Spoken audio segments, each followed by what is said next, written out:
What is going on, Sales Dev Squad? Thank you guys for tuning in to another episode of the Sales Dev Squad podcast. Today we have a super awesome guest for you today. He's actually a CSUN alum. Both of us, we actually attended CSUN, which is pretty exciting to see. He's also the Vice President of Sales for Americas, building out the sales team here in LA for a company called Mitto. He actually spent 10 years working for a big SaaS company here in LA called Telesign. And he's also the co-founder and COO of Sales Clover, which pretty much helps with like SDR teams and sales teams in general. So Sean Whitley is with us today. Sean, thanks so much for hopping on the pod today. Yeah, man. Thanks for having me. I appreciate it. Absolutely. Sean and I actually chatted a bit last week. He's obviously building out the sales team over at Mitto. And again, CSUN alum, Cal State Northridge. So that's awesome to see. But Sean, I guess for our viewers here, do you mind just sharing a little bit more about just your experience and how you got into sales or how sales found you? Yeah. I mean, it's interesting because all my childhood, my grandfather, he took care of me a lot. He was the one who was telling me, look, man, when you grow up, you're going to be a great salesman. Like, you should really think about sales as a career. And I always pictured as a little kid, like door-to-door salesman, the guys coming selling cable and whatever. And I'm like, that's not for me. I'm not going to be knocking on doors, walking around and getting rejected like 90% of the conversations you have. I just didn't picture that. But then as I started getting jobs and realizing, obviously retail, dealing with consumers, that's sales, right? But as I moved into like real estate and insurance, and then eventually into the tech world, I realized that like sales was everything. Every interaction is selling yourself and your personality to make friends. It's selling a product or a service just for whatever business it is. It's still sales that I was gravitating towards. So just always found myself in that type of position. And then ultimately, when I started to really take it more seriously as a career and studying, techniques and sales strategies, I found myself, that's something I enjoy and I thrive in. And that's pretty much probably all I'll ever do is run sales going forward. That's awesome, man. It's really cool to see that you spent 10 years of your professional selling career at one company. I feel like you probably won't ever see that again in the future, and that's really hard to see. Like, like, can you just walk us through like your experience at Telesign? Obviously, like you were able to crush it and move up in the ranks there. Like, what were some of your keys to success in that role? Well, what was really interesting about Telesign is when I first joined, we were a startup. I was the seventh employee, just getting the sales team off the ground. We brought in a sales leader who had a ton of experience building organizations up. We brought in a CEO and eventually a full surrounding executive team that have done it before. And so it was a really, really exciting time to be part of this like rocket ship that was growing so fast, but at the same time, like figuring out our lane, learning how to evolve our messaging, learning what markets we played well in, learning how to expand. And so what was great for me, and one of the biggest reasons I stayed for a long time, was one, the exposure to all of that executive leadership, where they gave me a lot of access to conversations and information that, a normal junior seller probably would never have exposure to. And so that really allowed me to like open up my mind. Look at this. Open up my mind and my experiences. And then beyond that, my role kept changing. My responsibilities kept growing as the company grew. My responsibilities grew, and I think having the exposure in different areas, from not just direct selling to managing, but also like sales operations, being able to really look at the business in a more holistic point of view, it just kept me super engaged. And I mean, the company was great, culture was great, the team members were outstanding. Like, what's not to stick around for? So I was there for quite a long time, and now it's the next chapter, and we're ready to grow this thing. Mm-hmm. That's awesome. I guess like how much value and experience do you feel like those like early gritty startup years like really helped translate and propel you to like now do the same thing over at Mitto, building a small team from scratch? Like, how crucial was that? Were those like gritty first couple of years where they were a young company and they weren't an established company like they are now? Well, I think the main benefit to being in a startup environment is like getting involved in so many things that may be outside of your responsibility. I mean, people have to wear so many hats. And okay, I'm a seller, but in the times that we're growing a business, you also have to be like thinking about marketing, you have to think about branding, you have to think about how are we going to support this client. Like, and for me, I love the complexity of that and not doing the same thing every single day. With the startup environment, there's so many new opportunities, or a big customer comes along and says, yeah, we like you guys, but we need you to do this one feature that you don't do today. Well, now we got to go and figure that out. So it's just exciting. And then lastly, it's like, it's not all good. There's a lot of downs and there's a lot of losses because you're small compared to maybe a bigger competitor that's more established and they choose them because of whatever reason. It's challenging, and some people they don't thrive in that environment. I do personally, and I also like that when I do have success in sales, you can see the immediate value it brings to the company because they're smaller, everything that you do is quick and it has a tremendous impact on the company versus the bigger organizations. It's like if you're doing hundreds of millions of dollars a year in revenue and I bring in $1 million deal, that might not be exciting to certain companies, right? But to a startup, like $1 million deal, like that could be like game changing, right? So I feel like certain personalities thrive in that type of environment because of those reasons, and I happen to have that kind of personality. I guess going on your point there, like what type of individuals do you feel like a startup environment attracts? Like in your opinion, obviously you're building out Mitto's team right now. Like what type of personalities, what type of characteristics, traits are you looking for the people to come in right now to help build the foundation of where the company could be? I mean, for me personally, I'm looking for somebody who shows hunger, somebody who's just like wanting to get to work, somebody that feels like I'm going to make an impact and I'm just looking for the opportunity that will let me do that. Because I would rather someone with less experience, but that has that hunger, who also has the desire to be coached. They have coachability factor, where they may not have experience today, but I can mold them into, the type of seller that we want that works well with our product offering versus another organization that might not be the same fit. Whereas more experienced people sometimes are a little more closed-minded towards like coaching or changing approaches. I mean, just at the evolution of where we are at Mitto, for example, we're growing in North and South America tremendously right now, and we have to be in these big competitive battles. You need people that are willing to work hard, to get a lot of rejection because there's a lot of strong incumbents in the market, and yet once we finally get the ear of the customer, the differentiation that we're able to provide, it's a really strong value prop, and so we're able to convert them. But you need somebody who's willing to like fight the battle. So anybody who's hungry and shows me some sort of spark in our conversations, that's the kind of person I'm more attracted towards furthering the conversations and bringing them on board versus somebody who's just closed-minded, not coachable, not excited. And to your point, like, could this be like a recent grad? Could this be someone looking to transition careers? Like, where do you feel like that ICP lies? I mean, in terms of like hiring for our team, I mean, it depends on the role, of course.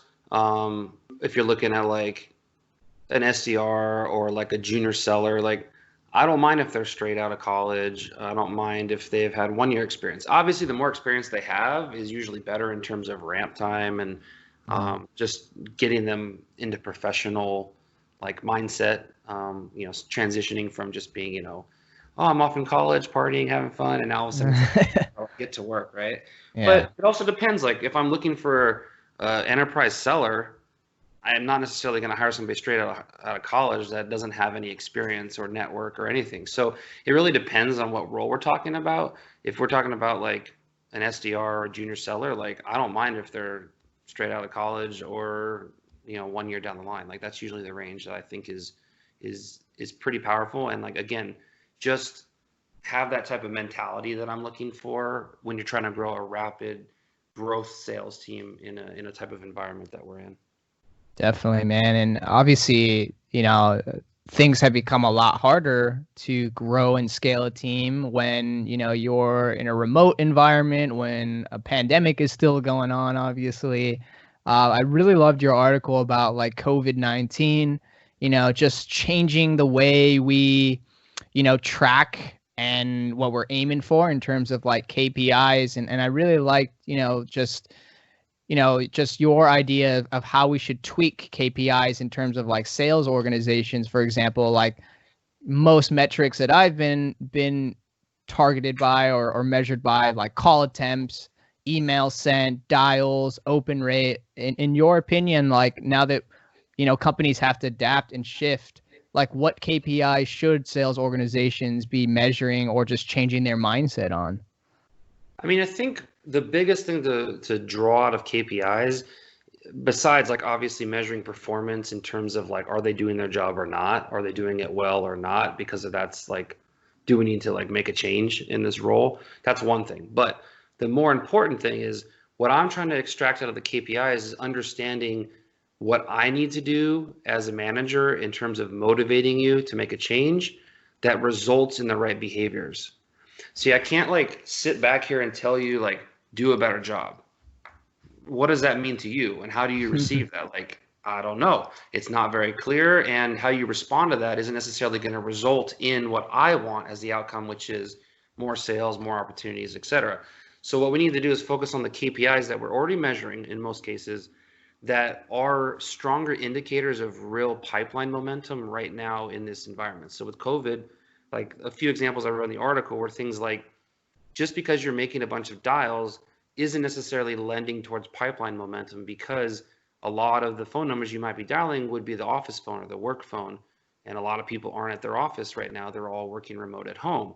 Now, obviously calling mobile phone numbers is a different case, but in general, that number of dials isn't as valuable as a KPI today as maybe the number of actual calls or conversations you've had.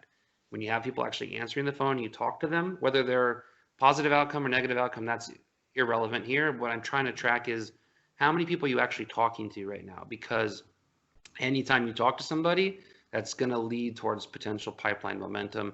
Similarly with like emails sent versus emails responded to, again, because people will open their emails and click through an Outlook just passing by, they're not even really reading it. But if you're still getting good responses on a similar level that you were getting pre-COVID-19, like that's a strong indicator that your value proposition is working. If it's gone down, maybe we need to revisit messaging. Again, I just feel like there's a difference between, we should be focusing on stuff that's leading towards results rather than just like momentum. So it's like words we've used as motion versus momentum. I'm either just doing a bunch of motion that's not going anywhere, or I'm actually working on things and measuring things that are leading towards momentum, pipeline momentum, deal momentum, et cetera. Where do your thoughts lie in this like quality versus quantity sort of approach, in terms of, I mean, you obviously kind of alluded to this earlier with your KPIs, like what are your thoughts on, sales leaders that, preach this, sales is a numbers game? I feel like you're more of like a quality kind of guy. Like, what are your thoughts on this? I mean, it's a difficult balance. It's a balancing act between the two, right? I mean, okay, it really depends on the role. If we're talking about more downstream, SMB, even mid-market type sales, it's more of a numbers game. There's a lot more accounts you could be hitting. The messaging is usually enough to respond and get calls. And then, of course, from there, it transitions to the account rep doing more of the quality, like sales pitch. However, when you get into the more enterprise strategic type roles or upper mid-market even, the quality is more, I think, important, of having customized messaging, very relevant value props specific to that buyer persona or even that particular role. So yeah, it's always like this delicate balance with my team where I'm encouraging them to work with SDRs and do these massive campaign sequences and adding more companies constantly into the top of the funnel. But at the same time, isolating a bounty list of whatever, your top 30 accounts or so, and you're going division by division or department, product line, whatever however they categorize at the customer side, and literally going buyer persona by buyer persona, every product manager, every security manager, and figuring out who that person is and how you want to message them specifically in a sort of one-off capacity. Now, it's not scalable. That's why, there's still a number you have to hit, which is why you always have to have that quantity side. But when it comes to the more strategic deals or the deals that are more valuable to our organization, you got to get a little more customized and a little more on the quality aspect. Mm-hmm. Like you mentioned, it really just depends on the company, who you guys are going after, deal size. Absolutely. As well, Sean, like obviously, like, we kind of discuss like how KPIs should sort of shift in this post-COVID world. Obviously, like you're an example of this, right? You're looking to grow and expand your team globally as well as here in the States. And, with that, like obviously comes challenges around like onboarding employees, right? We're not going to be in an office with our employees, or we're not going to be able to sit next to our employees and actually kind of show them. Like, how do you feel like onboarding as it pertains to like sales organization should change now that everything seems to be shifting more towards like a remote environment? Yeah, I mean, transitioning to virtual onboarding is an effort. It's not just as simple as, well, we trained you on this content, or here's some PowerPoint slides or a video, go do it by yourself. Because like you said, there's that human element that's missing. So one of the things in my past role at Telesign, one of the roles I ran was building out the sales enablement role, which was really onboarding for all sales. And it was always something that I did in person, right? The content, the materials I presented every time was the same, but it was always done in person because not just how I present it changes with each person that's receiving the training, but the interactions between folks. So when you go to virtual, you need to take that extra effort to try and arrange virtual happy hours or mentor programs where you can have them spend some one-on-one time with different team members that normally in my onboarding, I may not have them spend time with every seller. Obviously, we want them shadowing and joining calls, but I wouldn't necessarily put a lot of time on their calendar to spend with the current team members.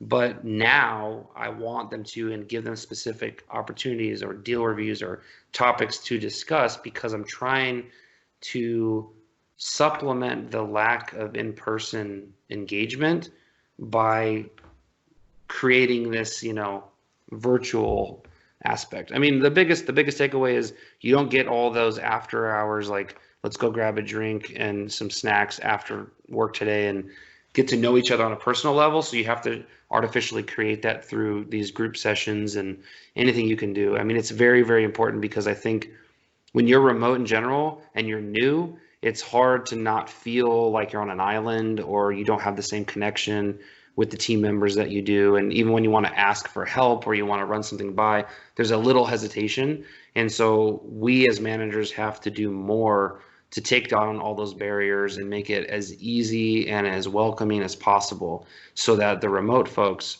even during this temporary time or permanent remotes, always feel like they're just as part of the team as everybody at HQ, and we're all equals. Mm-hmm. I love that. Culture is huge, and it's really important. And I love how you are sort of just trying to find ways to make it as humanistic as possible and enjoyable as possible. I love the virtual happy hours. That's a great idea. Yeah.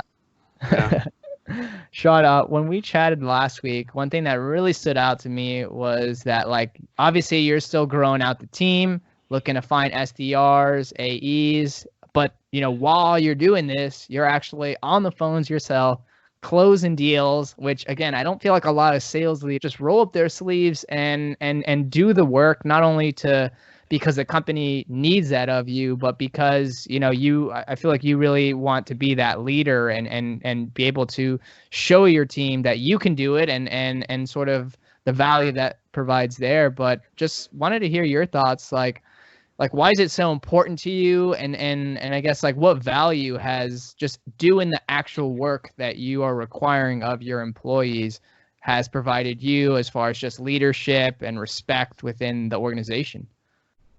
I mean, I think being a player coach, there's two phases to that. One, right now, because we're growing the team, it's coming sort of out of necessity. Like, we need me to come in and not only build the team, but also like bring in some revenue and work on some opportunities. I also, being in the industry for 10 years, have a pretty good network. So I'm able to, oh, you want to talk to so-and-so customer? Like, I know so-and-so there, or I can get us introduced. So it moves things a little bit faster than just asking a new seller to not only ramp themselves, but also like, hey, bring in some business. So I'm on the hook for a number as a team, so I'm going to do my part. The second part that's not out of necessity, but more out of principle is I've always, this is not a knock on leaders that don't do the player coach role, because it's not always the situation. It's not always their strength. I mean, I've been a player for a very long time, an individual contributor for a long time. So it's not like I've been only in a managerial role for a number of years. And so that skill set is not one of the strong suits for me anymore. I'm still, I mean, rewind 6 months ago, I was still selling deals. So it's not like, again, I've lost any sort of edge on that side of my skills. But what I'm getting at is like, when you watch movies that are like war movies, and you've got the like battle scene and the leaders are on their horses and they're instructing their team, getting them all hyped up to go out to battle, and then they say charge and everybody charges, but they stay sitting back on their horse, versus the leader on the other side that's right in the midst of it battling. Some people think it's reckless, like, oh, well, you're the king and if you die, like, we're all, screwed, right? I mean, that's one thing to look at it, but for me it's like, if my team sees me in the trenches, when I give them advice on a deal, or I try to pull some tribal knowledge from something I've experienced in the past, it weighs differently than the guys who coach from the sideline. And again, I'm not trying to like discredit any of those guys, because I'm sure they have a vast amount of experience that's just as relevant and should be taken with the same weight. However, I just feel like going back to like the virtual onboarding of like trying to make everything as equal and humanized as possible, in this case, by me being a player coach, it like gets straight past any sort of mental barriers around like how much they believe in what I'm saying. They just tend to believe in it stronger or more quickly. There's no like hesitation to it, just because they've seen me doing it. It's like walk the talk, and like proof is in the pudding, whatever like phrase you want to fill in here, like lead by example. The last thing I want to say on that is just, once we scale up a little bit bigger, like I'm not necessarily going to be in handling accounts and doing as much outbound work as I'm doing today, because I'll have a team doing that. But obviously strategic deals I'll be involved in. I'll lend any assistance I can. I mean, I always tell my team, like, use me as a resource, whatever that means, whether I'm bait for like to get a meeting, like my VP wants to talk to you about this strategy, put me in the water like a worm and see if something bites, right? On the other hand, use me as like an executive sponsor. Like, you have meetings, you're progressing a deal, and now all of a sudden they bring in an executive. So bring in an executive from our side to do some peering and seeing if we can elevate the conversation. Use me like a resource. However they need me, like my calendar's up to date. If I have availability on it, book it. Like, I don't know. I'm trying to like emphasize to my team as much as I can, like, I am here to help you guys win. The more you win, the more I win. So like, why would you not even ask me for help? I don't know. That's just how I feel to run a team, is you got to be in there. You got to be sweating in it with them. And especially in the startup environment, like no one can afford to just sit back and rely on others to do everything. Like, we all need to help each other out, whatever that is. Even if it's just me proofreading an email, me helping the SDR team like look at their messaging and give some input, whether I'm reading a marketing brochure to make sure there's no typos. Like, in a startup environment, you just pitch in how you can, because we're all just trying to close deals together and then win, Mm-hmm. Yeah, and I remember you mentioning something along the lines of last week, like basically like your success is your team's success. So it would behoove you to not help them out to the best of your ability, because at the end of the day, their number is your number, and if they make more money, you make more money, right? And so I love that idea about it, because it's so true. Like, just their success is your success. Oh yeah. And at the end of this, like, what fun is it for me to be like successful and I hit my quota or whatever, but yet like half my team didn't? Like, that's not what I want, man. I want my whole team hitting their number, and I want to force the organization to do a huge like President's Club and spend a bunch of money on like some trip or whatever. I mean, obviously post COVID-19 trip, but Wear like mask. something like that. Like, it's more fun to be celebrating the wins of the team along with yourself than me celebrating my own wins. Like I don't know. My mentality is like more of a team mentality than an individual mentality, and that's just like how I've been raised. It's like there's no I in team and all that, even though I know there's an I in win, but that's another discussion for Jordan and Phil Jackson to talk about. Love the analogy, Sean. A lot of great nuggets here, man. We always like to end off the podcast with this question here. For anyone listening to this podcast here that was really inspired by your thoughts and want to take that leap into like their first SDR role or even just sales in general, what advice do you have for them as they kind of enter this profession here? I mean, be tenacious. Like, don't give up. Like SDR work specifically is not easy. There's a lot of monotonous, you're sending lots of messages, you're doing lots of follow-ups, you're dialing down and getting no answers, or you get that one answer and it goes poorly. Like, it's gonna be a grind. But you just have to have the mentality of, I'm gonna work harder to get better.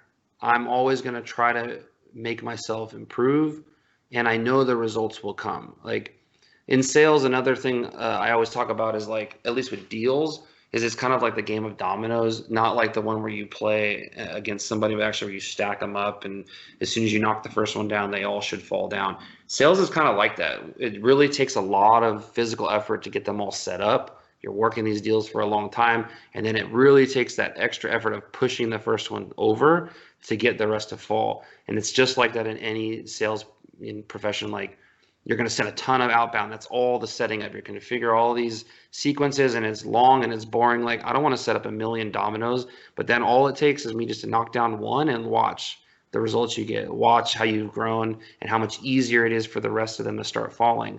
I mean, I'm big on analogies, as you can tell. I make these things all the time to try to visualize what I'm trying to say. But like, the mentality of someone getting into sales is, it's going to be hard. You got to grind, but trust me, if you stay persistent and you're always looking to better yourself, the results will come. You'll be able to have success. I'm inspired by it, man. I'm a huge analogy guy myself, so keep them coming for sure. Great. Sean, thanks so much, man. This was awesome. For any of our viewers here that, want to just pick your brain a little bit more or just learn a little bit more about opportunities at Mitto, where can they find you? I mean, I'm on LinkedIn pretty heavily. I mean, I believe that's how we sort of, ended up connecting and communicating. Anyone can message me. I'm an open book. I'm always looking to, just chat with people, mentor people. I'm always open. Just reach out. Awesome. Sean, thank you so much, man. Really enjoyed your analogies and all of the motivational info here. But Sales Dev Squad, please connect with Sean. He's awesome. And again, he's growing out a sales team here in LA and the US for Mitto. So definitely good timing there. But we will catch you guys on the next one. And thank you guys for tuning in. Yeah, thanks for having me. Appreciate it.